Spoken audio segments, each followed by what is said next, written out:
as follows: items 2, 3, 4, 5, 6, and 7. The first item on the agenda is item 2, which is the draft minutes of January 15, 2026. Is there a motion? Move approval of the minutes, Your Honor. second. Been properly moved and second. I will now call the roll. Vice Chair Giraldo, I vote aye. Commissioner Okoye, Aye. and I vote aye as well. The next item on the agenda is item 3A, legislative update and approval. Ms. Borden.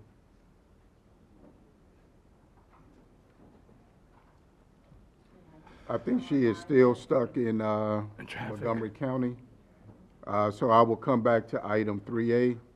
The next item on the agenda is item 3B, an executive session. The following, pursuant to the general provision article of the annotated code of Maryland, Article 3-305, subsection B3, a closed session is proposed to discuss the acquisition of real estate property for the public purpose and matters related thereto, and for the purpose of protecting the Commission's negotiating position.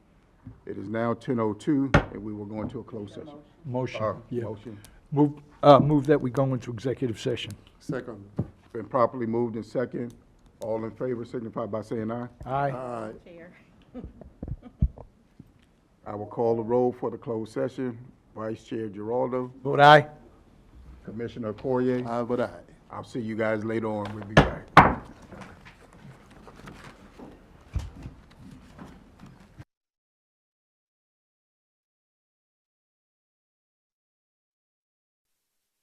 The time is now 11:04. We will now reconvene in open session with the following executive session meetings.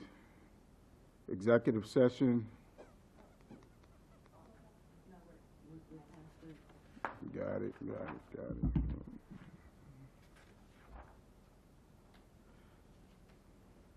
The next item on the agenda is item 3D, Parks and Recreation, Land Purchase Agreement, addition to Huntington Park North. Paulson.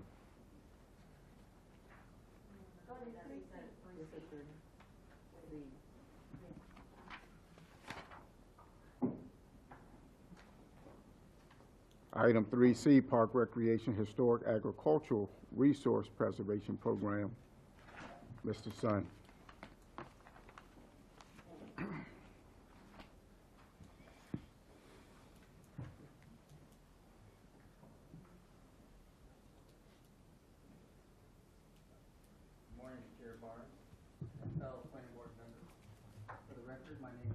Paul Sun, Land Acquisition Specialist, Department of Parks and Rec. Hold it down so Turn screen.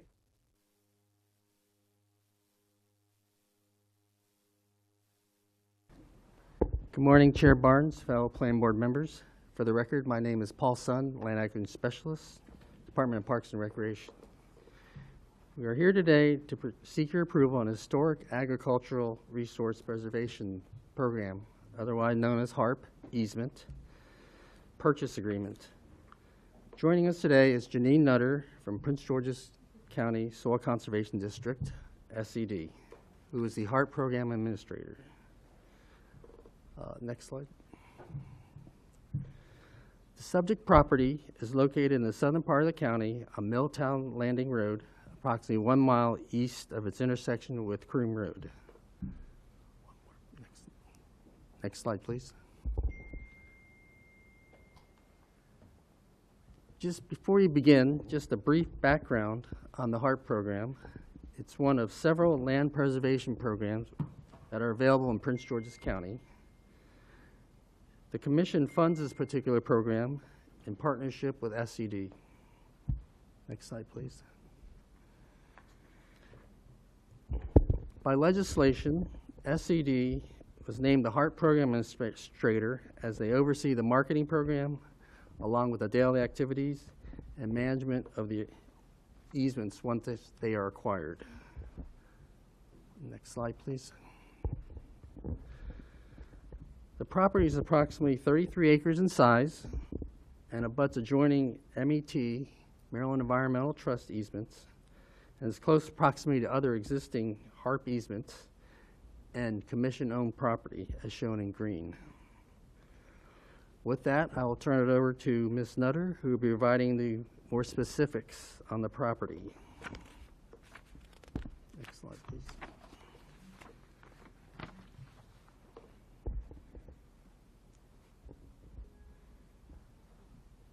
Good morning. For the record, Janine Nutter with Prince George's Soil Conservation District. Thank you, Paul.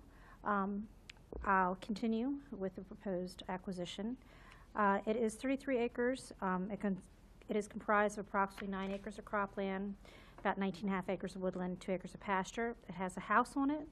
It contains class 1 through 4 soils, about approximately 10 acres. The primary farming operation is pasture and hay.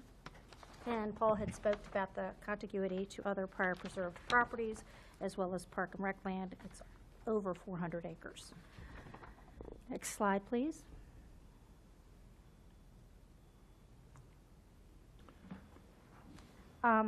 The property was ranked, and it received points because it has historical agricultural value. It gets points because it is protected and it joins prior protected areas. It is a working family farm, and it has good cultivating soils. Next slide, please. And it receives points because the parcel is threatened with a hardship. The family is in dire need of the money, and it's located within the PPA, and it contains 5 or more acres within a regulated area for a sum total of 65 points.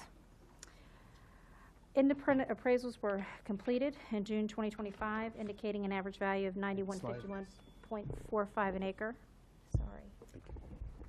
So we're looking to purchase 32.85 acres at $9,151.45 per acre for a sum total of $291,473.68.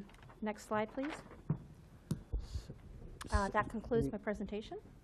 So, in summary, DPR staff, along with SCD, recommends to the planning board approval of this easement purchase agreement. Lastly, should the planning board decide to approve this purchase agreement, we respectfully ask that the resolution be added to the consent agenda item later this morning. This concludes our presentation. We're here for any questions. Are there any questions from the planning board? I have one, Mr. Chair. The total points, and this is more for the benefit of the citizens and the residents of the county. What does the 65 points, how does that compare to, what's the maximum number of points a property could have? The maximum number of points a property can have is really subjective because the property has a lot of either-or values, and the properties aren't ranked for the maximum amount of points. They're ranked against properties that are similar to them or better. So if you have a larger property, it's going to have more points. If you have a smaller property, it's going to have less. I suppose if a property could receive the total maximum points, if it met every criteria where it was contiguous, it had 100% class 1 through 4 soils and all of that, it would probably be maybe around 200 points. Commissioner Waldo, the answer is that the total points is 228. Okay. But it's not possible to achieve that. Most of I think the highest we ever got was 105. Mm-hmm. So usually that's sort of the target goal, between 80 to 100.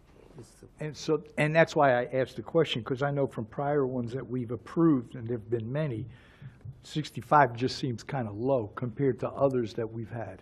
Well, that's where we are when it comes down to preservation. We're starting to get the infill properties, the smaller properties, but there still have development potential. The larger properties out there just don't exist as much as they did earlier in the program. Okay. With that, Mr. Chair, I have no further questions. Seeing that there are no other questions, is there a motion? I would move approval what Mr. Sun asked for the purchase of, or the HARP program, parcel 74, tax map 174, grid F2. I'll second it. It's been properly moved and second. I will now call the roll. Vice Chair Giraldo. I vote aye. Commissioner Okoye. And I vote aye. And I vote aye as well. Thank you so much. The next item on the agenda is item 3D, Parks and Recreation Land Purchase Agreement, addition to Huntington Park North. Mr. Sun. Good morning again, Chairman Barnes, fellow planning board members. For the record, my name is Paul Sun, Land Acquisition Specialist, Department of Parks and Recreation. We're here today to present a land purchase agreement for addition to Huntington North Park. Next slide, please. The department is seeking approval of a purchase agreement to acquire approximately 9 acres of land located in the Bowie vicinity. The subject property is on the south side of Duckatown Road, approximately 1,000 feet west of its intersection with Old Laurel Bowie Road. The property adjoins our Huntington Park North Park, which contains a playground, softball field, tennis courts, basketball courts, and a parking lot. Directly to the north, across Duckatown Road, is Moore Park property, Sandy Hill Park. So before beginning, I just want to go over the quick reminder for the needs for acquisition by the Parks Department in the conceptual nature. Protect, preserve, restore wetlands, natural areas, open space. Increase parkland to level service needs, 35 acres per 1,000 people. This equates to about 312 acres of targeted acquisition properties a year. All of this is outlined in the 2040 Functional Master Plan and the 2025 LPPRP, which is the Land Preservation, Parks, and Recreation Plan. So next slide, please. Here's a map of the proposed acquisition area of the property. Next slide, please. Staff's justification after evaluation of this property is that it's adjacent to existing parkland, nearly doubles the size of our existing Huntington North Park, allow for potential of a trail loop connecting to the existing park, protecting high-quality forests and existing environmental features. Next slide. Using our criteria ranking system, it's scored 73 out of 100 points, which is, fairly high. It's not the highest, but it's decent. Next slide. Appraisals were obtained in 2024, and after extended negotiations, we reached a consensus to purchase a property at $340,000. Next slide, please. So as part of our due diligence on the property, we obtained a survey confirming the property acreage. Part of that work, the surveyors found 2 encroachment areas, one to the north along Duckatown Road, and one sort of in the middle of the property. They contained a shed, some driveways, and other property. So we discussed with the owner how we remedy this situation. Next slide, please. We continued to discuss with the agent, and we decided to do a per square foot deduction for the area to 2 encroachment areas.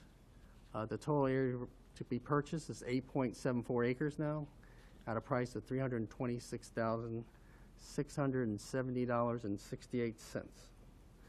The owner has agreed to this price reduction and signed the purchase agreement. In summary,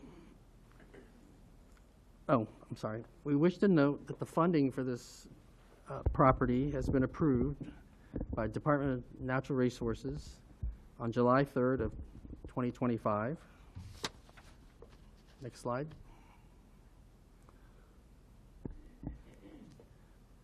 Here's a map of the final acquisition area, what it looks like. Next slide, please. So DPR staff recommends to the Planning Board approval of this purchase agreement. Lastly, should the Planning Board decide to approve this purchase agreement, we request that the resolution be added to the consent agenda item later this morning. This concludes staff's presentation. Are there any questions? Are there any questions from the board? I have none. Seeing none, is there a motion? Mr. Chair, I move that we adopt and approve the staff recommendation for approval of the land purchase agreement for an addition to Huntington Park North. I'll second that. It's been properly moved and second. I will now call the roll. Vice Chair Giraldo, Vote aye. Commissioner Okoye, Vote aye. and I vote aye as well. Thank you so much. Next item on the agenda is item 3E, Department of Parks and Recreation, CIP budget transfer request. We will now hear from staff.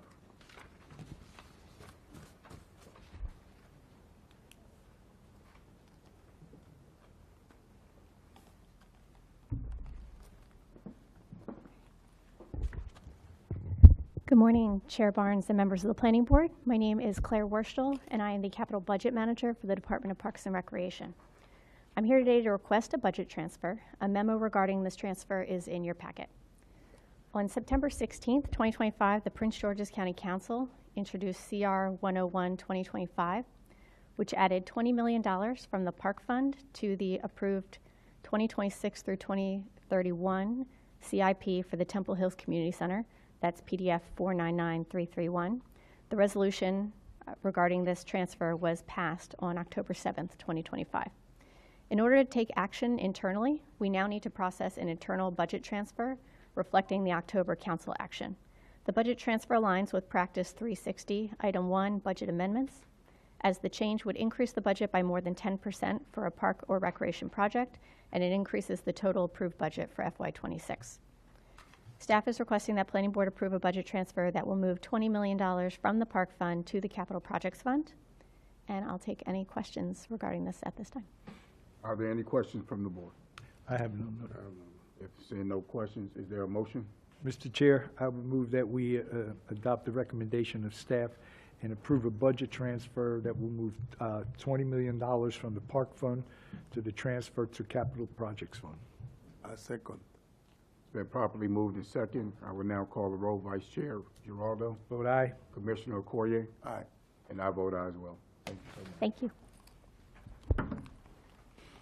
We will move forward with the consent agenda items.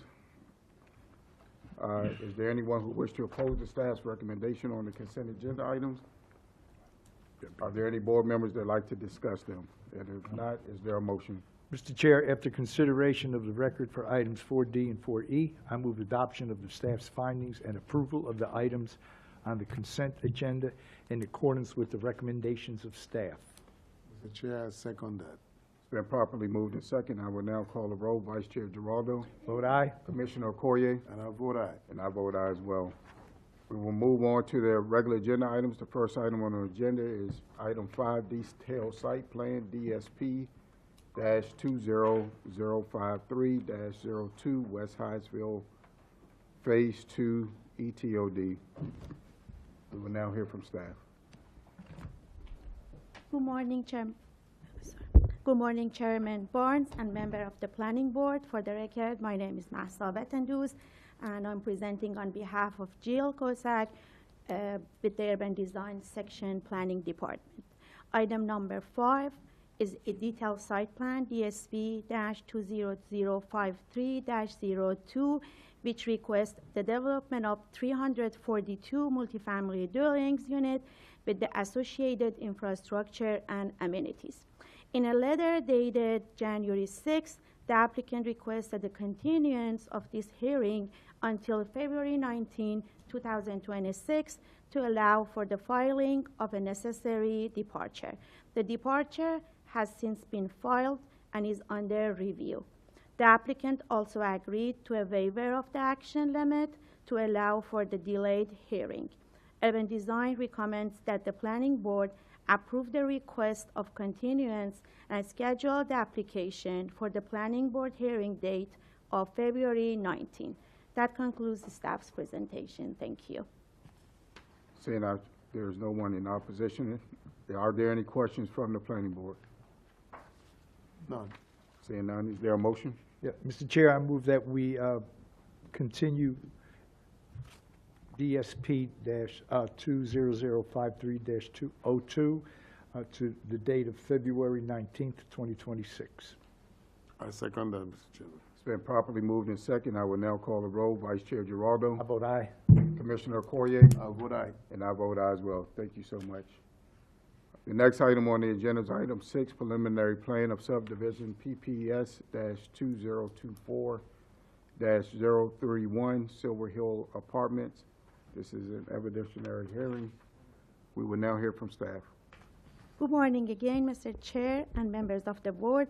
For the record, my name is Mahsa Vetandus with the subdivision section. Item number 6 on the agenda is a preliminary plan of subdivision for Silver Hill Apartments, PPS-2024-031. This subdivision proposes one parcel for development of 250 multifamily residential dwelling units. As can be seen on this aerial view, the property is bound by single-family and multifamily residential development to the west and south. The site is bounded to the north by public right-of-way of Silver Hill Road and to the east by Suitland Parkway. The Suitland Metro Station is located to the northeast of the intersection of Suitland Parkway and Silver Hill Road. This preliminary plan is associated with an approved certificate of adequacy ADQ-2024-063, which was approved in accordance with the subdivision regulations to ensure that infrastructure necessary to support the proposed development is adequate in accordance with established level of service standards. Before I continue, as a matter of housekeeping, 6 additional items of backup were received prior to the noon deadline on January 20th, 2026 from a citizen and will be discussed further in my presentation. It should be mentioned that there are 2 technical errors in the staff report regarding the date of pre-application neighborhood meeting on page 3 of the report and the provided area for open space set aside on page 34. Which will be corrected in the resolution. Next slide, please. The site is located in the western part of the Prince George's County within Planning Area 76A and Council District 7. Next slide, please.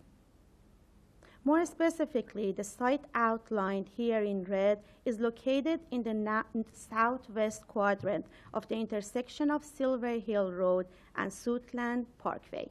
Next slide, please. The zoning map shows that the site outlined on this slide in red zoned residential multifamily 48 or RMF-48 zone. The properties abutting the site are zoned residential multifamily 48, 20, and 12. Next slide, please. The site map shows the site outlined in purple and indicates the topography on the site. Next slide, please.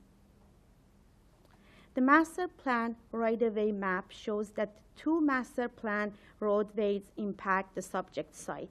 Silver Hill Road, classified as an arterial roadway, and Suitland Parkway, designated as a freeway. Next slide, please. This preliminary plan of subdivision proposes to subdivide the property into one parcel for the development of 250 multifamily residential dwelling units. This slide shows the proposed parcel with the property boundary outlined in red and the existing public rights-of-way adjoining the property in light blue. The site will be served by the existing stop extension from the right-of-way of Maywood Lane located to the west and internal driveways. Dedication of public right-of-way is proposed along Silver Hill Road to provide a minimum width required per the county-wide Master Plan of Transportation and the 2014 approved Southern Green Line Station Area Sector Plan.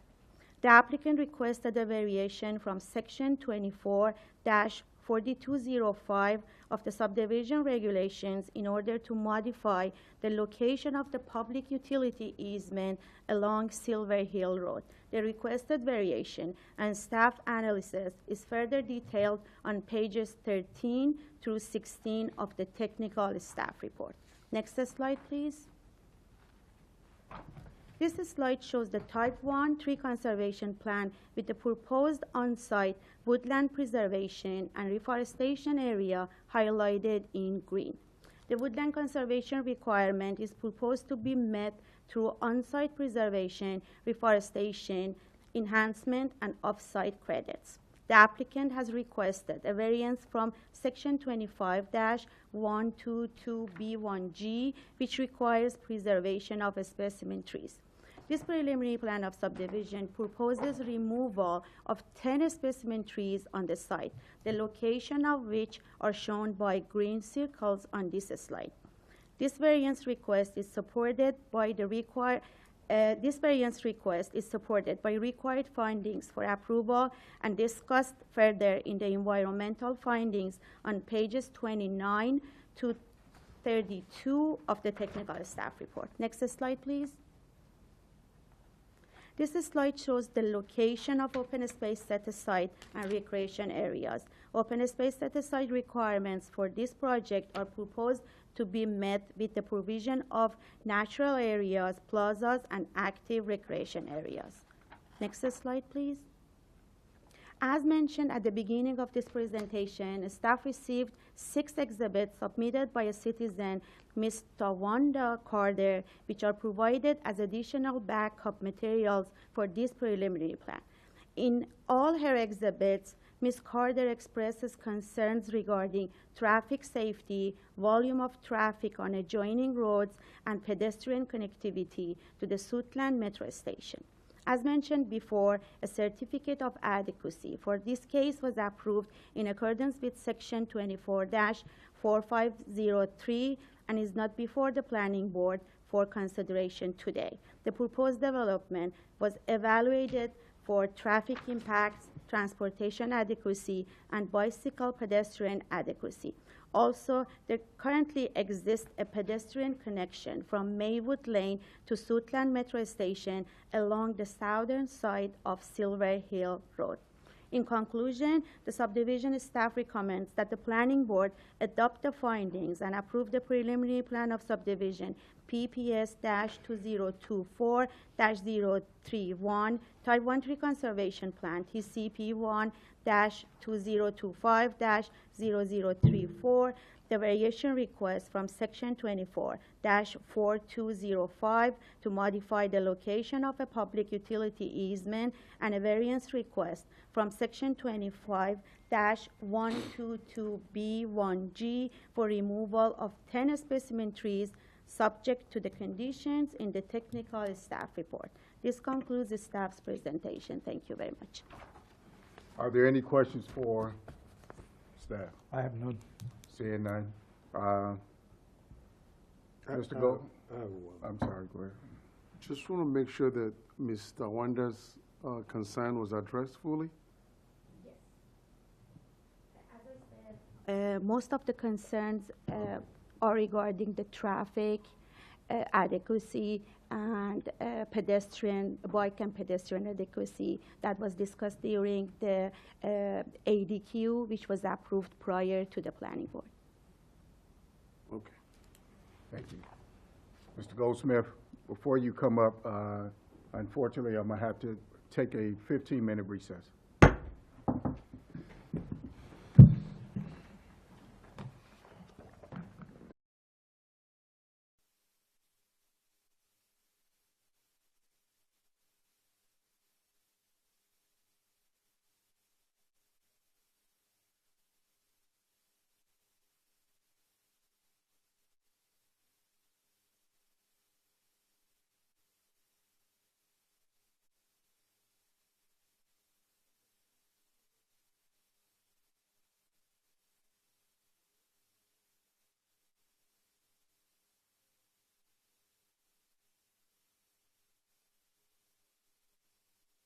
And all the referrals can be found on pages 53 to 72 of the backups 2 in the record.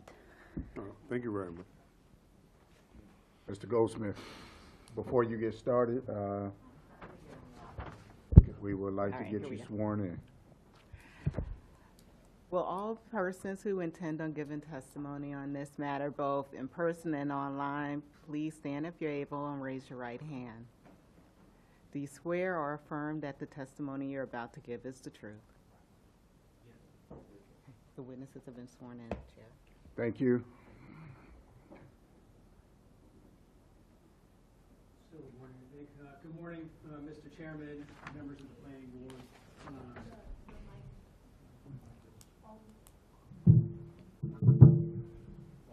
Hold it down. Till you see the green light. There we go.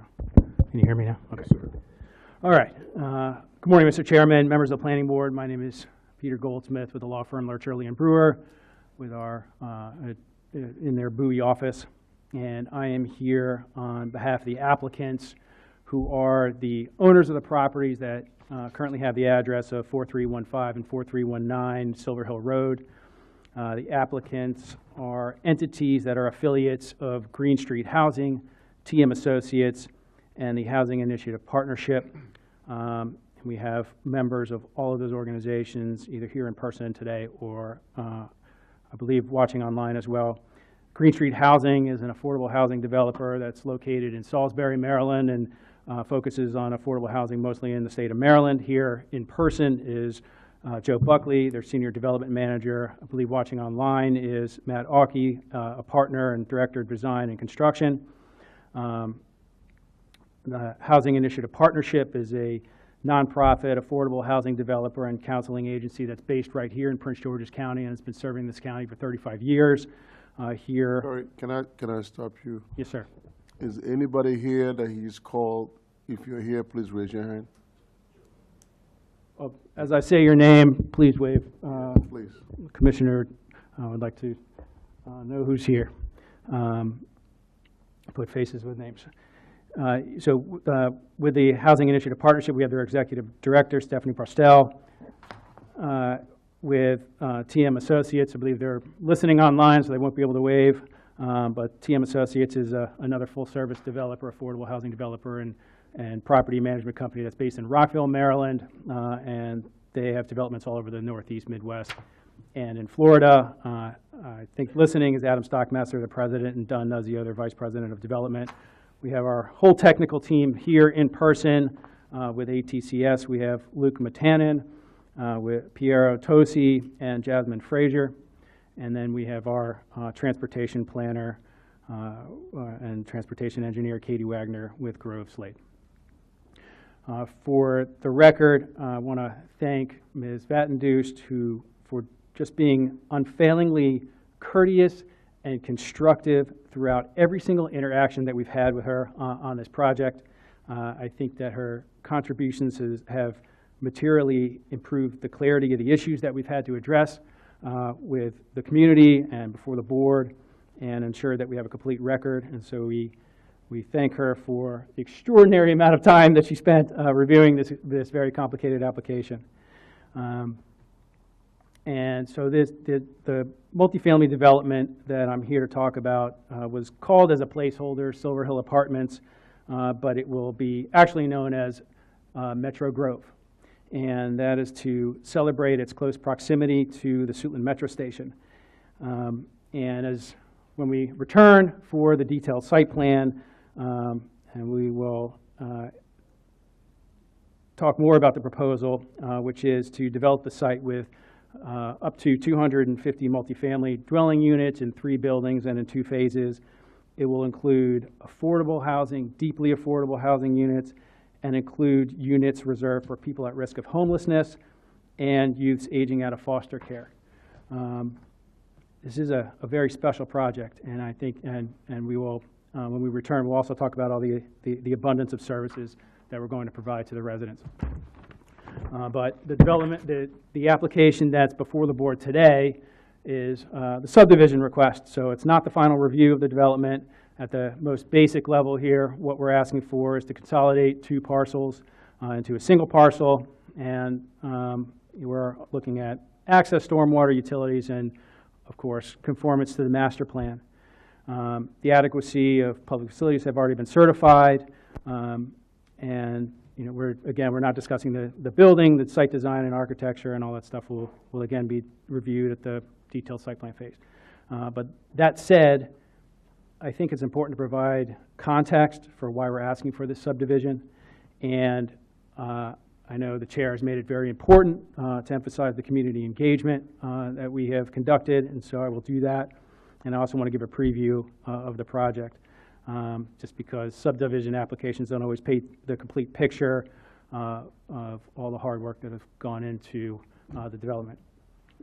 So this is one of the most complex applications that I've ever had to work on in my career. I have spent a great deal of time standing out there on those corners,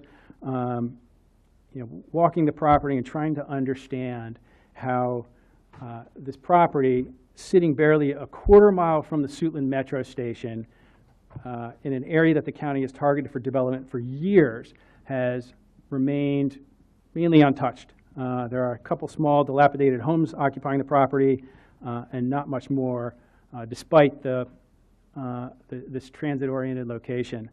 And the county has made it a priority to concentrate development near metro stations, particularly the Suitland Metro Station, to reduce sprawl and utilize existing infrastructure. Here, we've got the metro and lots of government facilities there, and that sentiment is captured in the 2014 general plan. It's also captured in the 2014 Southern Green Line Station Area Sector Plan and its most recent 2023 amendments. And both plans recommend this property as high-density residential development, and the sector plan specifically identifies the site as an opportunity for multifamily development. The property has been zoned multifamily for a very long time. Today it's RMF 48, allowing up to 48 dwelling units to the acre. So on paper, it's the perfect place to concentrate growth. And so the question is, with all of this planning, the alignment, and the policy support, why hasn't this been developed? And I think the reason is simple, but it's incredibly important, and that is because it's surrounded by constraints on all four sides that are so prohibitive that I think an average developer would just wouldn't even bother with this. If you look at the image that's before you, to the east and the south, it borders Summer Road, which is an access road to Suitland Parkway, and all of that is controlled by the United States National Park Service. It's a federal roadway with very strict access limitations. And when we started started this process, we all agreed that the safest and most logical access would be to access the site from Summer Road to the east. But again, that's it's controlled by NPS, and but we still delayed filing this application for almost over a year in an attempt to get permission from the National Park Service, just because we thought it was the right thing to do. Even though NPS, we knew NPS would very unlikely grant us that access. Just because the enabling legislation for Suitland Parkway identifies it as a dignified access with from Washington, D.C. and federal facilities, and to have limited access points. And so, we even coordinated with our local congressman, who was gracious enough to correspond with the National Park Service, and asked them to give our request full and fair consideration, consistent with their guidelines, but the access was denied. And that denial letter is in your part one of your backup on page 36. To the north is where you see MD 548. That's Silver Hill Road. That's controlled by the State Highway Administration, and they rightly deemed access to Silver Hill Road as way too dangerous, given the proximity to the ramp on Silver Hill Road and the other access point, which is right there on Maywood Lane. So that left us with one option, and that is Maywood Lane to the west and the southern part of at the end of Maywood Lane. You can see the stub there. Maywood Lane is a narrow, substandard street. It was built a long time ago. The houses along Maywood Lane contain homes that were constructed in the 1950s, well before our current road standards were in place. And So that's the story of the area. This is, there's a lot of infrastructure and development that served what Suitland used to be, but the vision for the future, I think, it includes developing and continue to develop that town center and the area around the metro and all the government facilities that are there. And if this area were being developed for the first time using modern planning principles, I think it would look completely different. If you look at slide 4, I believe, if you don't mind pulling up slide 4, all of Maywood Lane is zoned RMF 48, residential multifamily 48, which is a maximum of 48 dwelling units to the acre. And along Maywood Lane, you have duplexes, quadplexes, and so according to that, the entire corridor is being underutilized. So objectively, our site, the subject property should be developed with multifamily housing. But we understand that we are the last folks in this neighborhood and that the community has been used to this property being undeveloped. And we are very sensitive to disrupting the status quo in the community. And so for that reason, we decided to make sure that we talk to the community and the community leaders in Suitland to make sure that we were thinking through our proposal and doing the best that we could do with the extraordinary constraints that we're working with. And to begin, we decided not to consolidate the community meetings for the 2 applications and instead held 2 community meetings. We wanted to make sure that we talked to as many people as possible, and we gave some space between the meetings. Both were held at the Spalding Branch Library. One was on March 18th, 2025 on the preliminary plan, and the second was August 20th, 2025, which was on the forthcoming detailed site plan.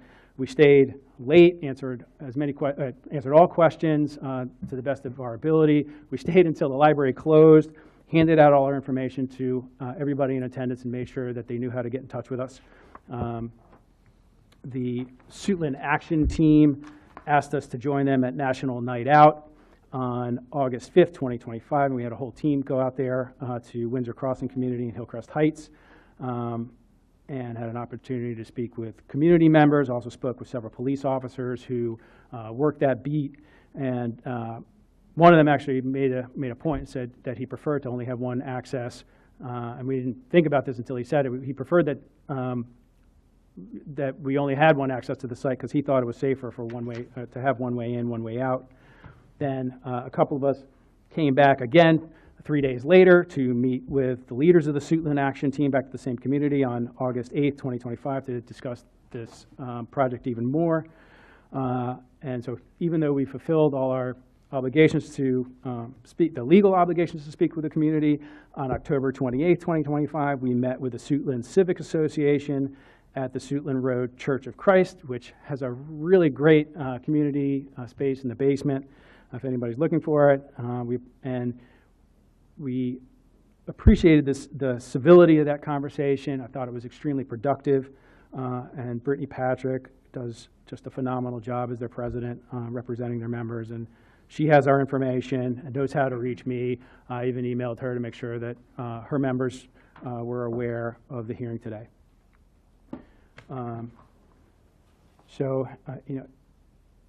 And just because we met we had all these meetings, we met all the requirements, it doesn't mean that we're closing off conversations with the community. There's still community members in this audience here today. I spoke with them. They have my information. The subdivision is the first step. We will return here with the detailed site plan to tell you more about this, what I still believe is a very special development, and it's a priority for the Maryland Department of Housing and Community Development. You've got a letter in your backup in part 1 of your backup, page 23, from Secretary Jake Day, stating to that effect.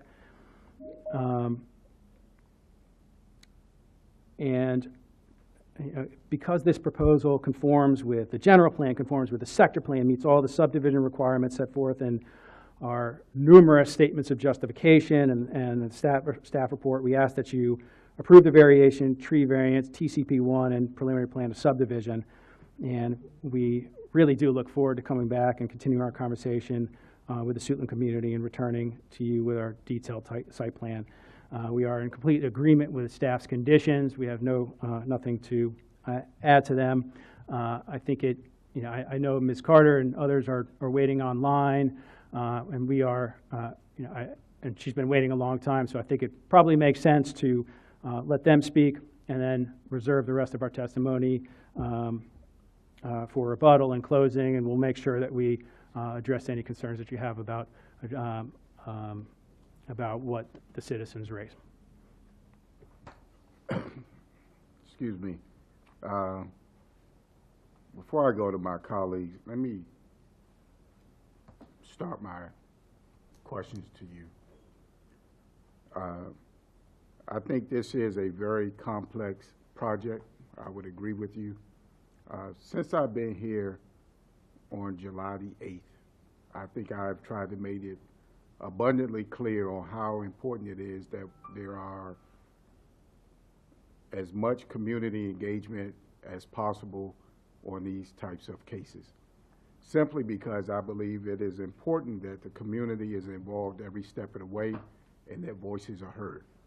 It is unfortunate that I've received phone calls in regards to this case of opposition, which gives me great concern and pause on the community outreach and engagement done by you or your office.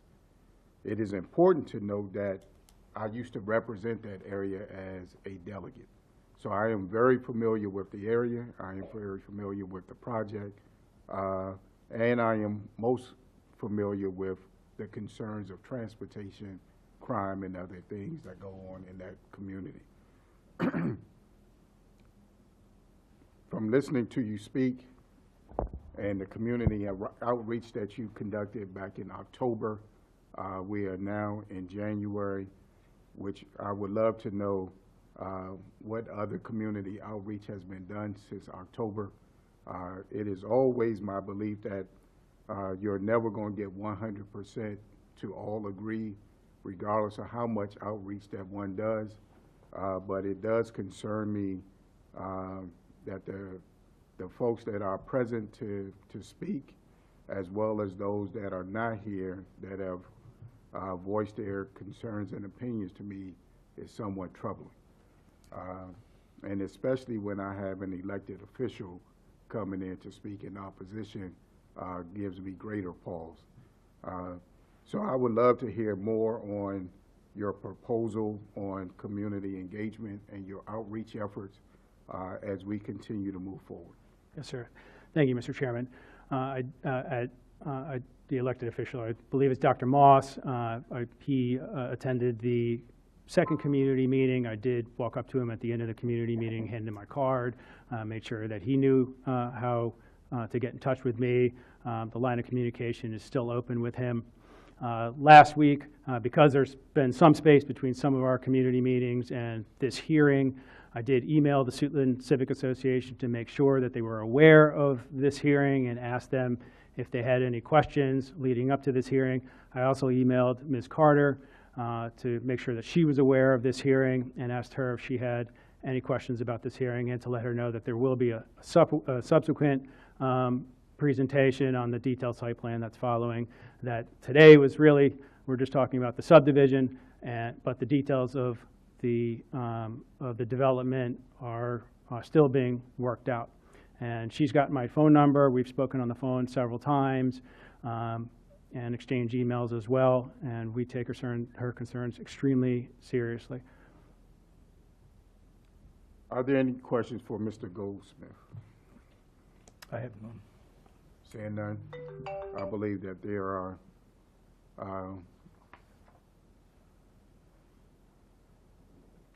did you have anyone, Mr. Goldsmith? I think I'm going to reserve my witnesses for rebuttal. Fair enough. That's okay, Mr. Chairman. So we have several that have signed up in opposition. Kimberly Pringle. Ms. Pringle? Seeing none. Tawana Carter.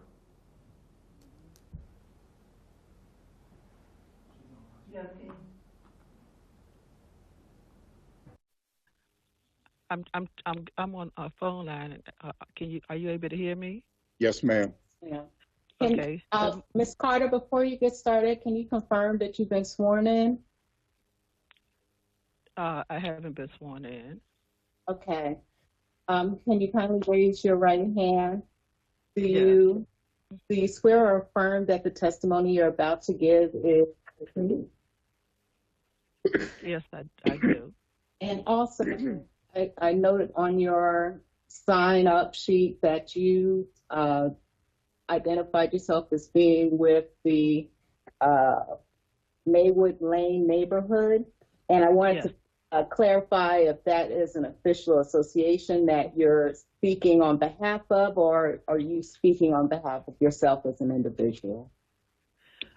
I'm speaking on behalf of myself as an individual. However, we have submitted documentation as a whole neighborhood that your office may have and should have received. Thank you, Ms. Carter. You may proceed. Thank you. Good afternoon, and I thank you for the opportunity to speak this afternoon. My name is Ms. Tawanda Carter. I live at 3512 Maywood Lane, and I have been residing here for 39 years. I raised my children here on Maywood Lane, and I have been an active member of this community for many, many years. While I understand the need for growth and development, however, it raises serious concerns that have not been adequately addressed, particularly regarding traffic speeding on Maryland 458. There have been a number of us as residents that had particular concerns about this intersection. I have also submitted information from traffic studies that have been done for many years. There have been numerous accidents at this particular intersection, and the only relief that we have gotten from this was they put 2 no U-turn signs at the intersection. However, because of the excessive speeding and people continuously run up on the road, I have submitted work requests where the signs have been knocked down, both on Maywood Lane and on Maryland 458. As recently as a couple of weeks ago, several of our residents have experienced car accidents. We've had our vehicles hit. I actually had my vehicle hit on my street parked in front of my home due to the narrowness of the street. Had I not been able to contact the police and they came quickly, that would have been a hit and run. However, it left my vehicle impaired. Maywood Lane is a residential area. It's not an undevelopment, as it was referred to as being underdeveloped, or I can't remember what was said, but we are a community that loves where we live at. This is not, our street has children on it. We have people that are disabled that have to use the mobilized chairs. And in bad weather, it's hard to get up and down the street. So 250 unit that would be multiple families connecting and using a residential street, construction equipment, and everything that would have to be aligned with opening up access road, that would not be conducive for us. And we have expressed this during the neighborhood meetings. I was not aware of a meeting that took place on October the 28th. I did hear about it from Ms. Brittany, who's with the Suitland Civic Association, and for Mr. Goldsmith to say that we have been adequately informed of all the meetings. We were not informed of that meeting, and it may be because of the opposition that we have, and they want to propose to connect Terrace Drive to Maywood Lane and open that as well. So that's a whole nother apartment unit that would be having access to Maywood Lane, in addition to a new multifamily development. So we are very opposed to that. Also, it would bring a very much disturbance to the habitants in our environment. We know that Maryland State is very committed to our environment to make sure we have clean air, and we don't want the chemicals in the air. We love our species, especially I do, and the wildlife that resides behind me. So this would be a severe impact if a rescue squad comes on our street, like a fire or ambulance. The street is blocked. We don't have access in and out of our street during those times because the street is just not wide enough. And I don't want to take up too much time. So in my conclusion, I'll say we respectfully oppose this subdivision in its current form. We urge the Planning Authority to deny approval or require substantial revisions that provide direct and sufficient access from Silver Hill Road, prevent traffic diversion onto Maywood Lane, include meaningful environmental protections, and address noise and pollution mitigations that will affect our quality of life. Thank you. Thank you. Felton Moss.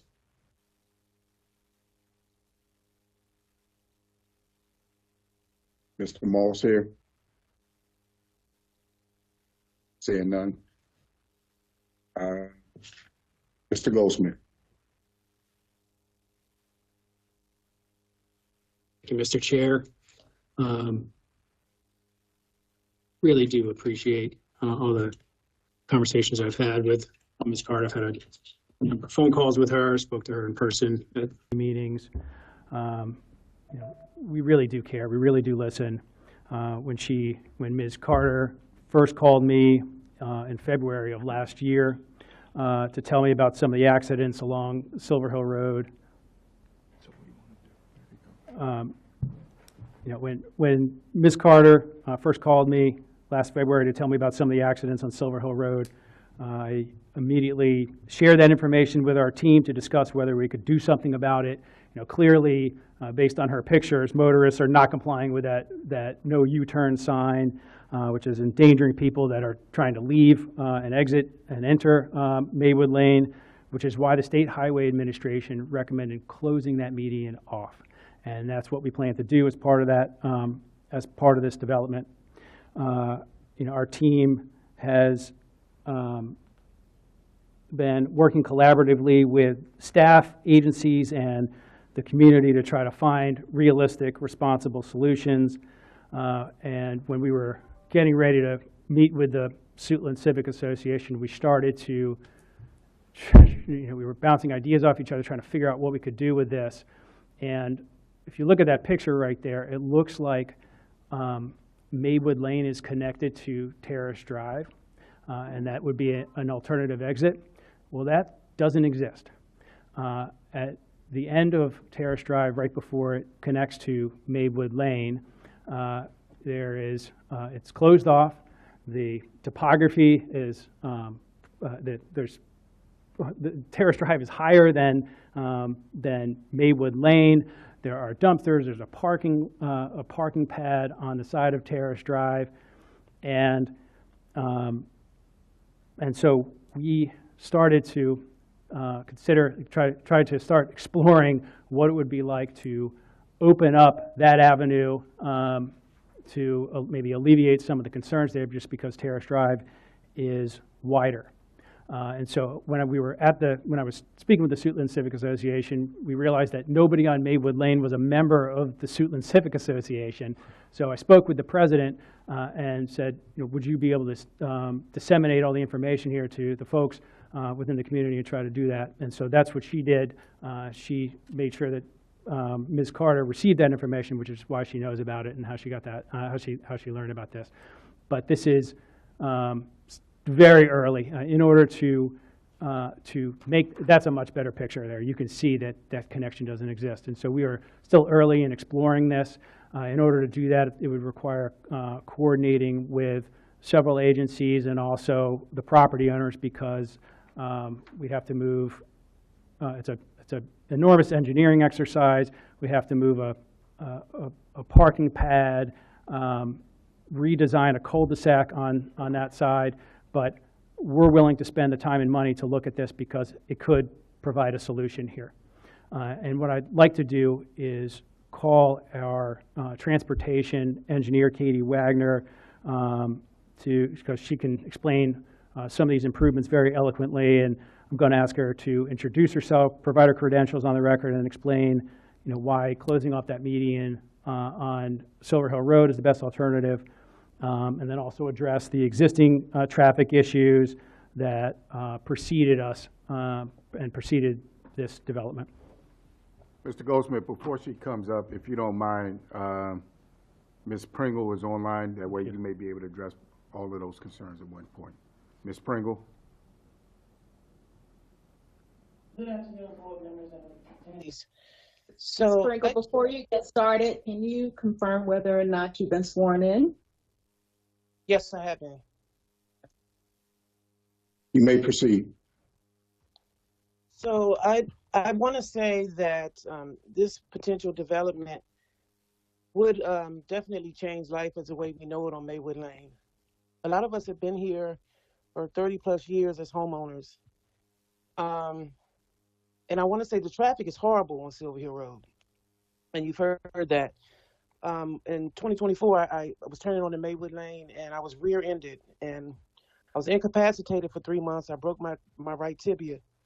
So traffic is just horrible. And the second thing I want to say is there is currently drug and police activity on Maywood Lane. There are apartments at the bottom of the hill.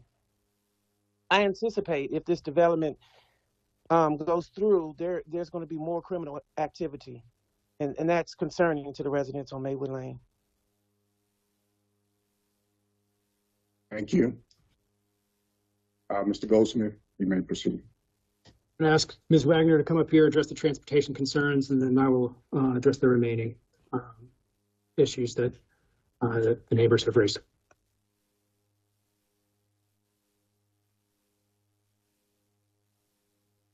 Good afternoon, Mr. Chairman and members of the Planning Board. My name is Katie Wagner. I am a principal at Grove Slade. We are transportation engineers and planners. I have been a transportation engineer for 17 years, have been at Grove Slade for 11 years. I am a licensed engineer in 6 states and have been worked on over a dozen projects in Prince George's County. Like the community members that you have heard today, I also live off an SHA road. SHA has the responsibility of balancing traffic throughput as well as the safety of those traveling on the road. And so, like you have heard, this is a very complex site. There are existing traffic issues that are not caused by this development. And so throughout this process, we have understood that. We have understood we are bringing 250 more dwelling units to this area. And so we really wanted to be a partner with the community to not just accommodate this development's traffic, but also work with the community in trying to make access to Maywood Lane safer, to work with SHA and some of the existing traffic issues that are very much detailed in Ms. Carter's emails back and forth that were provided as that additional backup to SHA. Those are existing problems. Those are things that as traffic engineers at SHA, they are bound by certain requirements, standards, guidelines that they must follow. And those guidelines have been developed as national standards, again, to address safety, that we can't just put traffic signals everywhere. There are reasons why we really look at where we specifically put traffic signals, how we control traffic. And so I want to take us through kind of how we've developed our solution, the options that we're looking at still, and again, how we can really work with the community to solve existing traffic issues. So as you can see on this aerial here, as Peter mentioned, we couldn't get access to Summer Road. We couldn't get access to the south. That is, again, access to Summer Road. So we really couldn't get access to the south. To the north, we have Silver Hill Road, and that short site frontage was not enough distance away from the on-ramps from Suitland Parkway SHA really limits access to their roads. If you introduce more access points, you introduce more conflicts with vehicles. And so they really try to limit their access points to their roads. So that left us with Maywood Lane. Maywood Lane is our access point. Maywood Lane is a narrow street. There's parking on both sides for the residents that a lot of residents don't have enough parking in a driveway and a garage. And so really they utilize that on-street parking. So we understood the neighbors' concerns. We also have not talked about that there is a off-ramp on Suitland Parkway, also right at that intersection of Maywood Lane. Ms. Carter mentioned the U-turns that are happening through that median. So we have all of this activity happening at the intersection of Maywood Lane. We have the off-ramp. SHA was concerned about cars today getting off the off-ramp, weaving across 3 lanes of traffic, trying to make a left onto Maywood Lane, trying to make a U-turn on Silver Hill Road. So there's just so much activity happening at that one intersection. So we really needed to work with SHA to find a solution, work with the community to find a solution. And so the document that was presented in Ms. Carter's testimony was really a great document that summarizes kind of the options that we are still working with SHA, DPI, park and planning staff, the community, to really be able to solve this existing traffic issue. And so the first option that we're looking at is to restrict left turns out of Maywood Lane, and that really would help address delays, that the dangerous movement of crossing all of the lanes of Silver Hill Road. And so that is one option that we have explored with SHA. The next option that we've explored is solely just closing the median. That addresses what we heard at the community meeting, that there are the U-turns issue and there's high-speed cars driving down Silver Hill Road. And so if we if the cars getting off the off-ramp can't weave across all the lanes of traffic to make the U-turn, to make the left turn, the median closure addresses that. It addresses, we heard at the community meeting that cars are still making that U-turn. And so when they're making that U-turn and the people of Maywood Lane are trying to exit out, there's that conflict that they can't actually exit out of Maywood Lane because they're making those illegal U-turns. So we heard that as an issue. So the median closure really addresses some of the safety concerns that we've been hearing that exist today, and then again would help address the future concerns. And then we talked about the Terrace Drive connection. Part of the reason we're exploring that connection is we first heard that as a desire from staff when we first started this project, but as Peter mentioned, there are a lot of grading constraints. The end of Terrace Drive and the end of Maywood Lane where they connect, there is a lot of activity of dumpsters, parking lots, and so it's going to require a lot of coordination on the applicant's part to work with those adjacent landowners and kind of help relocate dumpsters, relocate where that parking can go, put it on this, help put it on the streets. And so ATCS, the civil engineer, Grove Slade, and the rest of the team are really working with staff to be able to make that connection happen. Part of the reason why that connection is so important is, and it's hard to see from this graphic, but the intersection of Terrace Drive and Silver Hill Road, there are left turn pockets. There are places for cars to be able to sit and wait and make left turns onto Terrace Drive. And then Ms. Lehart, is that Ms. Wagner? Ms. Wagner, I'm sorry. I'm more confused than when you came up here. Listen, if I'm confused and you're trying to explain it to me, I can only imagine the frustration that the community has, right? So when you're explaining it, I'm trying to understand what is the solution. And listen, finish talking, okay? Because I'm trying to understand what's the solution to this growing problem that I have not heard since you've been standing there. What I'm also trying to ascertain is, have these solutions that you're proposing or ideas that you're proposing, have you all had these conversations with the community, and have they bought into the ideas, suggestions that you're making? Yeah, so these are all detailed. All of these solutions are detailed. Let me just ask, have you gone back to the community and have you had these conversations with them? And have they bought into the ideas and suggestions that you're making? So we, I just need to know. yes. May I think, Mr. Chair? Yes. The memorandum from Katie to the Suitland Silver community, all the options and the exhibit are included in the additional backup, which was submitted from Ms. Carter. And it's from pages 4 to page 6 of the additional backup. May proceed. So we continue to work with SHA. We continue to work with the community. The Terrace Drive connection is extremely important to find a solution. The Terrace Drive connection also introduces the opportunity for SHA to potentially put in a future traffic signal at the Terrace Drive intersection. That to get a traffic signal installed, as Ms. Carter has been repeatedly asking for SHA, you need traffic volume. There is not enough cars coming off of Maywood Lane to warrant a traffic signal.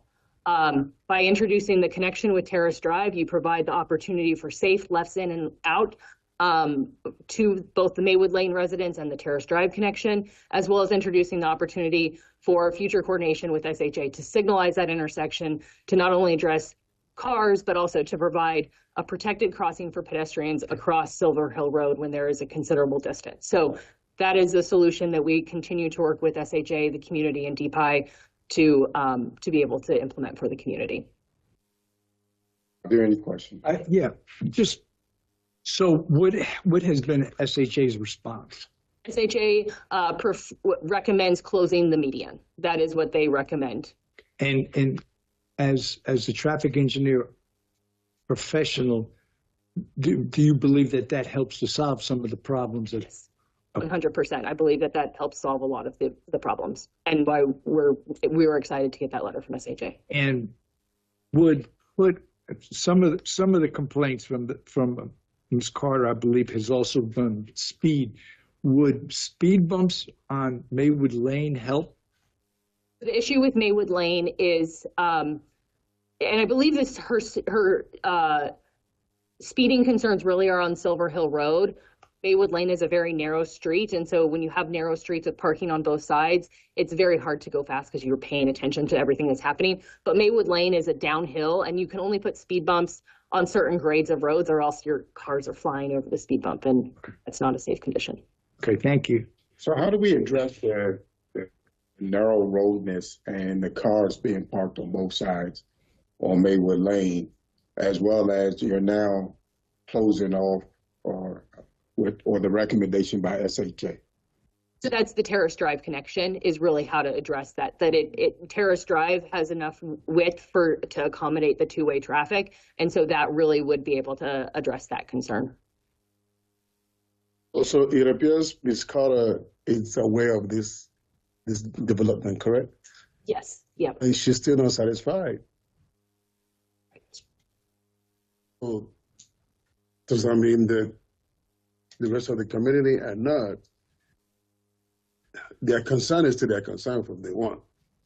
Yes, and we presented these options at the Suitland Civic Association meeting. We walked through kind of how we developed these recommendations, and then we wanted to, again, make sure that this information was communicated to additional community members that were not part of the Civic Association. And so that's where we prepared this memo documenting everything so that they could be informed of the potential solutions that we were working through with the agencies. We have anybody from the community who's in agreement with your proposal? I'll let Peter respond to that if you know. If anybody in support, or we worked through all the options and left the community meeting with they were satisfied that we were working towards a solution. Peter, so I'm looking at Terrace Drive. So you're saying that that's the other solution would be to extend Terrace Drive to hit Maywood Lane. Is that it? Yeah, so we're looking at 3 possible solutions. Each of them are kind of incremental in approach, but there are challenges with making the Terrace Drive connection. And so we are, as far as like from an engineering perspective, and so that's where it's kind of that 3-step approach. Terrace Drive would be the ultimate solution, but we recognize that it's going to need to get through a process to get approved. Because from the map, I can't tell what's in between the end of Terrace Drive heading to Maywood. You said it's Yeah, if you can see Concrete that additional backup, there's the aerial. Yes. There's a circle at the end of Terrace Drive. Mm-hmm. It's and there's off of that circle there's a parking lot in the right of way, and so that's where it's parking lot belonging to somebody else. Do we know who it belongs to? Okay, if I come back and Sure. the mic here. hold on. Thank you. So I'll answer your question directly, Mr. Chairman. You know, there's either at the top of, and Mr. Vice Chair, I'll answer your question too. At the top of Maywood Lane, we have two solutions, and Ms. Carter has clear. The pictures show that you have this an open median there. People are pulling out of Maywood Lane, making left turns out onto Silver Hill Road. People are coming off from the north from that ramp off of Suitland Parkway and crossing 3 lanes of traffic and making a dangerous U-turn back onto Silver Hill Road to go the other way. And there is a no U-turn sign that is there, and you can see it, Ms. Carter's pictures, that people obviously don't comply with the law because they're hitting the sign. And so we have two solutions. Either you replace the sign and people ignore it, or you close it off. And that's what SHA thinks is the right approach, is to make that U-turn impossible. Now, regarding the Terrace Drive, that is kind of a new idea where we first presented that to the Suitland Civic Association first, where we were talking about it. We're still exploring it. We haven't had a community meeting about that solution. It's not part of this application. This is something we're exploring completely outside of this approval, just because it's so complicated. But the community said they use that like the end of the street, like for gatherings and cookouts and stuff. And so we would be interfering with that. It absolutely deserves additional conversation. But what's there, like if I came down and turned onto Terrace Drive and drove all the way to the end, you have a cul-de-sac with a little island in the middle. There's a parking pad serving the apartment complex on that side where they're parking cars. There are dumpsters serving on one side and on the other side. So we would have to, and if you just stand there, and I've stood there, just standing there looking at this, trying to come up with a solution. The grade change is pretty significant too. So it would require a significant engineering exercise involving stormwater management. We have to coordinate with the property owners to maybe get easements on their property. And Ms. Carter, in her communication with the board, said that she strongly opposes this opening, but I still would like to have a conversation with her and the members of the community about that. But that's, again, outside of this application. But we are, the owners of the property have said, we are committed to continuing to explore this and spend money and time looking at it because, Terrace Drive it's a wider street. Mm-hmm. We got, and Ms. Carter even said, we're worried about. She said we're worried about construction traffic coming down. She said, Ms. Carter, the community said that they're worried about construction traffic coming down Maywood Lane. And so we are going to go back to the National Park Service and see if we can get a temporary access for construction traffic to just divert construction traffic along Summer Road instead of running through the community. And we are still well under the maximum density for this property. And, we could have theoretically developed it with additional units, but that, we understand the impact of the project. We think that would be wholly inappropriate. Mr. Vice Chair, did I answer your question?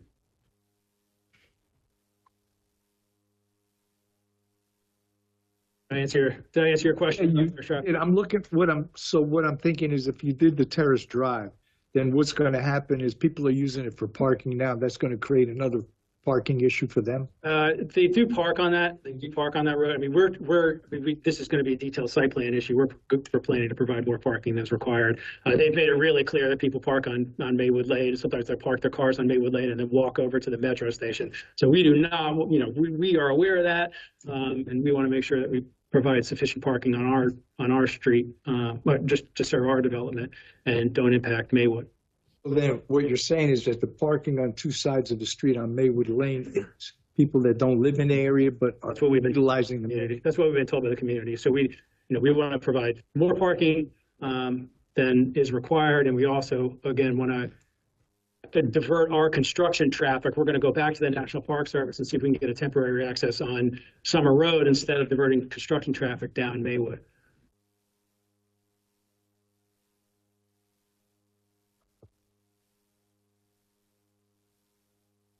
Okay, thank you, Mr. Goldsmith. I believe that there are a lot of Questions that need to be had.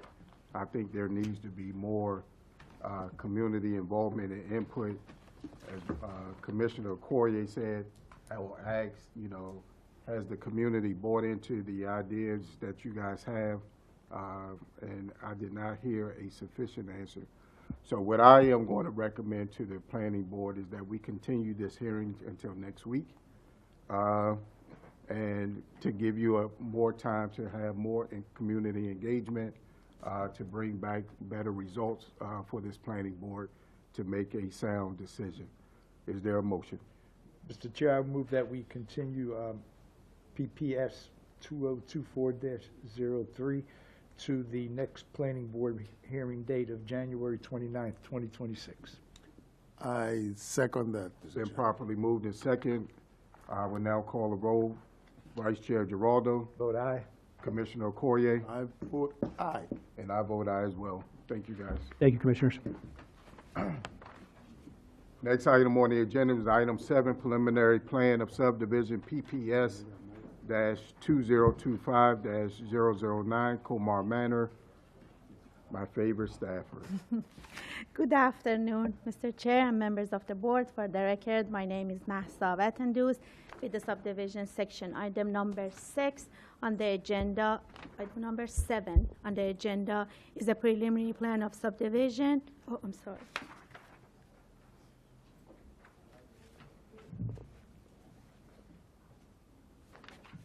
My apologies. Item number 7 on the agenda is a preliminary plan of subdivision, PPS-2025-009, titled Colmar Manor.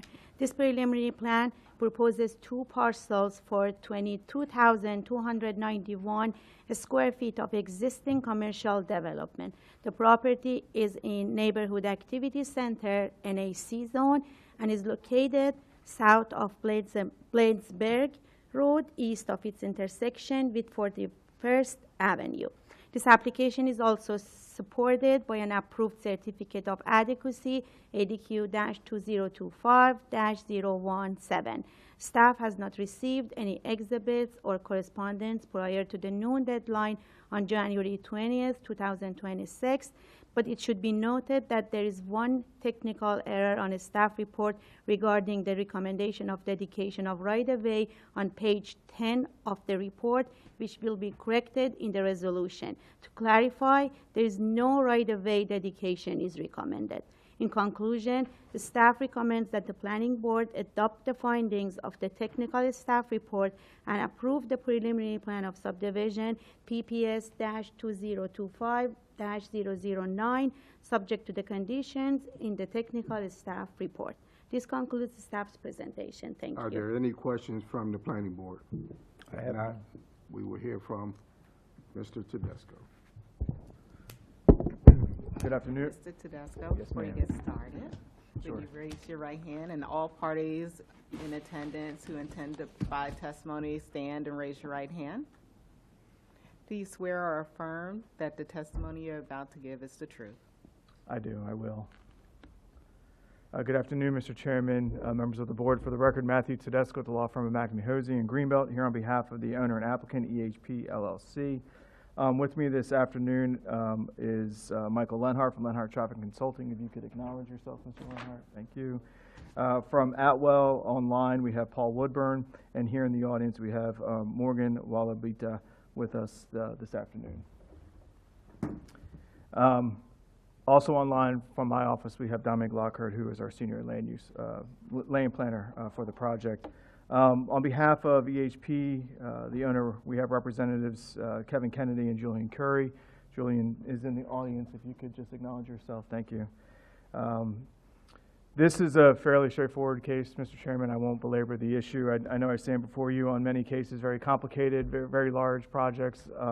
This one is actually as straightforward as they come. We are not proposing any development with this application. All existing development is in place. This is simply a traditional subdivision to divide parcel J as it exists today into additional parcels being K and L. As I mentioned, no development proposed. There's no increase in gross floor area, and there is no grading or disturbance proposed. Probably should be what's considered a minor subdivision, but unfortunately the subdivision regulations don't allow for minor subdivisions for commercial development, only for residential, and that's limited to the number of houses that may be proposed for a minor subdivision. But notwithstanding that, as staff has indicated, we are in full agreement with staff's recommendations. We submit on our statement of justification. The project and the application is fully consistent with the required findings of approval, consistent with Plan 2035 as well as the Port Town Sector Plan, and we have no recommended modifications or revisions to conditions. There are all public facility adequacy requirements have been met. All environmental standards are satisfied, and we stand before you happy to answer any questions, but would respectfully request the board's approval as recommended by your staff and as further clarified by staff's indication to the correction on page 10. With that, we have nothing further, Mr. Chairman. Thank you so much. Thank you. Are there any questions for Mr. Tedesco? I have none, Mr. Chair. I do have none. And I do not see no one in opposition. Yes, sir. Thank you. Yes, you're welcome. Is there a motion? Yes, Mr. Chair, I move that we adopt the findings of staff as detailed in the staff report and approve a preliminary plan 2025-009. I second that, Mr. Chairman. It's been properly moved and second. I will now call the roll. Vice Chair Giraldo. Vote aye. Commissioner Okoye. I vote aye. And I vote aye as well. Thank you guys so much. We will now go back to item 3A, legislative updates and approvals. We will now hear from our General Counsel, Ms. Borden. Thank you, and good afternoon, Mr. Chair and members of the Planning Board. For the record, I am Deborah Borden, the General Counsel for the Commission. I have also with me Jordan Balcom-Colbert, who helped put together today's presentation. We will go quickly. We have 4 bills for you, and the first one is up, SB 121, Personal Information of Public Servants, certain protected public servants, basically. So this bill is sort of a part 2 to the Wilkinson Act. That act was, I think, passed last year, that covered judges in our court system. So it allowed judges to contact government agencies who have any sort of personal information that is accessible by the web or through their websites or internet services, and request that personal information to be scrubbed in order to keep their personal details confidential. So this bill would do very similar, something very similar to that. It would allow certain people who work in public sector, and I'll give you a quick rundown of the list of people that are included. So it would apply to attorneys who work for the Office of the Attorney General, the State Prosecutor's Office, the State's Attorney or Assistant State's Attorney, U.S. attorneys, current or retired law enforcement officials, members of the police force of the United States, federal, state, and local elected officials, and spouses, children, or dependents thereof who reside in the same household as those persons. So it would allow them to request that their personal information, things like address, phone number, date of birth, there's a whole list of what they mean by personal information, to be scrubbed from any internet sites that are run by government agencies. So since we had the Wilkinson Act, we've implemented that. We have a system in place to deal with these requests. We haven't had any problems dealing with these requests in the past year. And we do think that this is going to be fairly seamless for us to implement.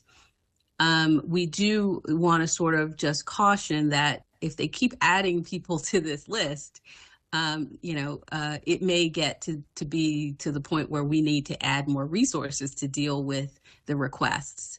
But right now, we don't think this is going to be a heavy lift. We think we can incorporate this new list into this process that we already have. We had developed some basic comments, and we would like to reach out to the sponsor and just see if they need any practical information about how this is working. So I'll stop there and see if you have any questions. Ms. Borden, so are we currently publishing personal information on the internet, social media, or social networks to date? Well, a good example is when people sign up to testify at your hearings, they give their address. And that address becomes part of the record, and that address is accessible on the website when you go through and you look at our minutes and the lists of persons of record that we have to put together. So it can be accessible. Again, we have received some requests, mostly in Montgomery County, but I think we have had a couple of requests in Prince George's County as well to remove this information. And we've been able to handle that expeditiously without any problem. My last question, is this a practice that we can implement without this being law? Certainly. And actually, it is a practice that we started implementing well before the law came about.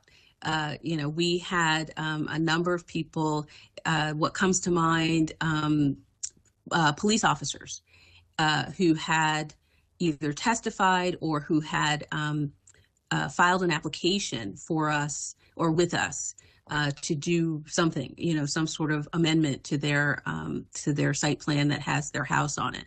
And they contacted us later after the case was over and asked us to remove references to their address. So we've had these questions come up before, and we've dealt with them on a case by case, and we do everything that we can to accede to their request while keeping intact our responsibility to protect the record in case there's an appeal or some other issue. So, we are very sensitive to the reasons that people are asking for this, and we do our best to accommodate them, whether the law requires us to or not. Are there any other questions for Ms. May? I have none. All right, we move on to the next one. Thank you. The next one is... One moment, please. Was I too fast for you, Jordan? No worries. I'm just trying to switch gears. Here we go. I'm coming. Screen. Here's the next one. Okay. Next one is HB 10, which is legal advertisement or legal notice. So this is an interesting one because, it's something that we look at periodically. So the effect of this bill would be to change the definition of legal notice to include digital publication. Because right now, when the law requires legal notice, it only includes newspaper of general circulation, and it is really referring only to print publications. And so this bill would allow us, it doesn't require us, but it would allow us to use digital publications that have no print version. So we're thinking, for instance, the banner is digital only this time. It has no print version. The Bethesda Beat, I think there's another name for Bethesda Beat, but that's how I remember it from years ago. But it covers Montgomery County. There is no print version of that. You know, the print versions of our local papers are gone. The Gazette. There used to be one in Prince George's. I can't remember the name right now, but it's gone. So this gives us more options for legal notice, the types of legal notice that we have to do in the commission. The planning department does a lot of it with their master plans. They're required to send out legal notice. When they do zoning amendments, map amendments, they have to do legal notice. And sometimes when we do things at the corporate level, we have to do legal notice when we change our park rules, for instance. So this will be helpful because it gives us more choices. Happy to answer any questions. I have one question. So I understand the part with the digital, but so let's assume that you have print and digital by the same newspaper, okay? I mean, would you would the preference be you just do the print in that case, or would you do print and digital? Well, the requirement of this bill is or. You have to do one or the other. Doing both is not a problem, but you have to do at minimum one of those two things, either a print or digital publication. And right now we're doing one of them anyway, correct? Right now we have to do print because that's what the law requires. Right. And so, you know, we're doing our legal notices like in the Washington Times, and it's cumbersome because, you know, I mean, it takes up a lot of space depending on what kind of notice it is, and it's expensive. And so, you know, the digital publications still charge. It will still be an expense, but it might be a little bit easier because we might have more options. You know, would open up the publications that only do digital publication. I guess a concern I have is that, say, with more elderly people or people that are not tech savvy or don't use digital communication, they may not get the notice. Well, most people get notice through our mailings and our signs. You know, we do find that legal notices are not the way that people get notice of our hearings, our master plans. It's usually the sign. They've passed by and they see the sign, or they get something in the mail, or their neighbor gets something in the mail and tells them about it, or somebody on the HOA board. So that's how people are actually getting, you know, the idea that people are scrolling through legal notices in the back of the newspaper to look for hearings for our master plans is just, you know, it's sort of just not the way it works anymore. I know. But yes, so No, so the point is, it doesn't, this bill doesn't require us to make any changes to the other types of notice that we already do. And we do a lot of different types of notice. You know, the sign is usually actually quite effective to get people to understand something's going on. So, you know, this is just one piece of the notice puzzle that it would seem to be a real big help to help us to get the word out. Okay, I guess my question is on cost. You did say that the print does cost money, and online, digital is going to cost a bit more money. Is that within your budget? Well, no, it's not that it costs more money. It's just that there is still a cost. Extra money. Yeah, no, it in would be addition either to the or. print. But it would be either or. It's not going to be in addition. Right? We would choose And the idea is if you have more choices, you can choose the less expensive choice. Either or satisfies that. Yes. Good job. Next. Thank you for those questions. Those are great. Next, we have,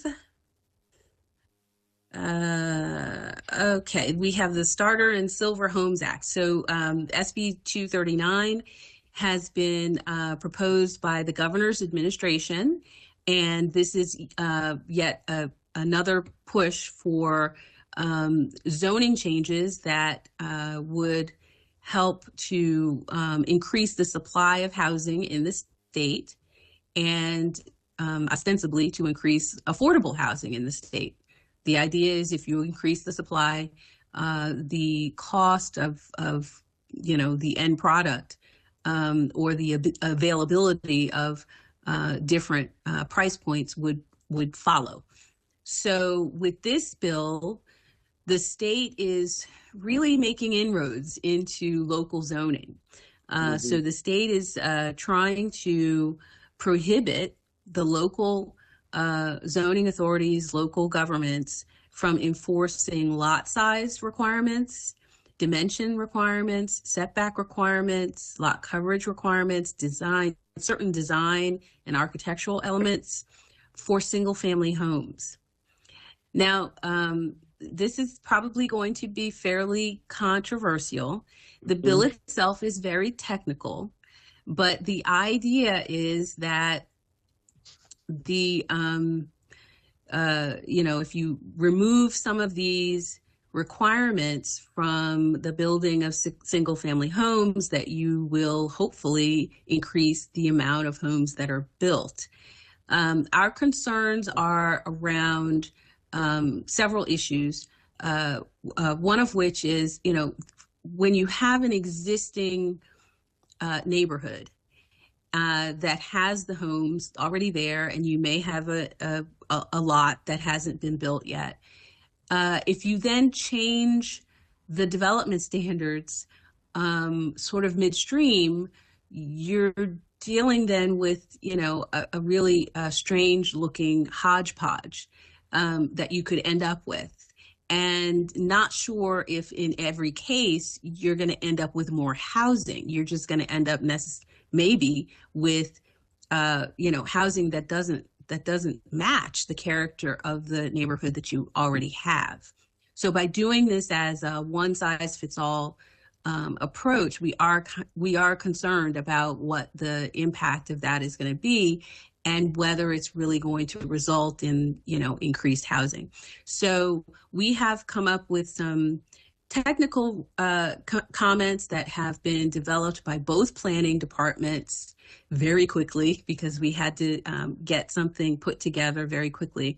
But we already have a meeting scheduled with the Department of Housing and Community Development to talk about this bill, to get some of their thinking behind it so that we can understand their intent and maybe help to refine this bill a little bit, maybe focus it a bit more on the areas that would actually, benefit our efforts to increase the supply of housing in both our counties. We want to make sure that we're helpful partners and not just criticizing, but we are a little bit concerned about the sweeping nature of this, just within each county, removing lot sizes, removing setbacks for the whole county, within basically every single zone. I mean, think about the different zones that we have. That could be really strange looking if it actually comes to fruition. And again, we're sort of questioning whether that's really going to help with the supply of housing. So I can stop there and answer any questions you have. I would also defer to the planning director. If James Hunt is in the room, he can get more detailed, either James or Heather, because obviously I'm not a planner, I just pretend to be one once in a while.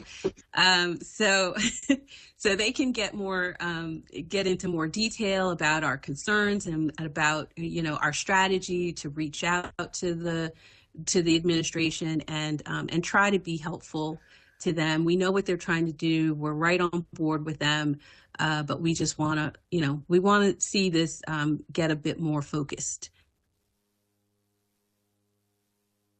All right. I have no questions. And this is just a first draft, so we don't need a vote today. We will be bringing this back to you, again, once we reach out to all the stakeholders and have more discussion about it.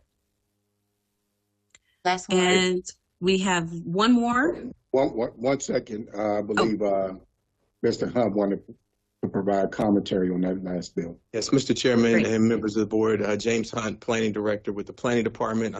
The General Counsel is absolutely correct. Within this bill, the proposed bill here, there are a lot of concerns, a lot of, when I say this, a lot of reaching into the details of planning within local government. And also there are concerns relevant to infrastructure that's out there as well, because once you start providing this type of housing in certain areas, the infrastructure may or may not be there. And so there's a lot of concerns with that, with the land use portion of it as well. So, and it's not a one size fit all. So it's very hard to be able to regulate something on a state level, going into the details of land use and zoning in each of the different counties throughout the state of Maryland, and be able to kind of have a one size fits all situation.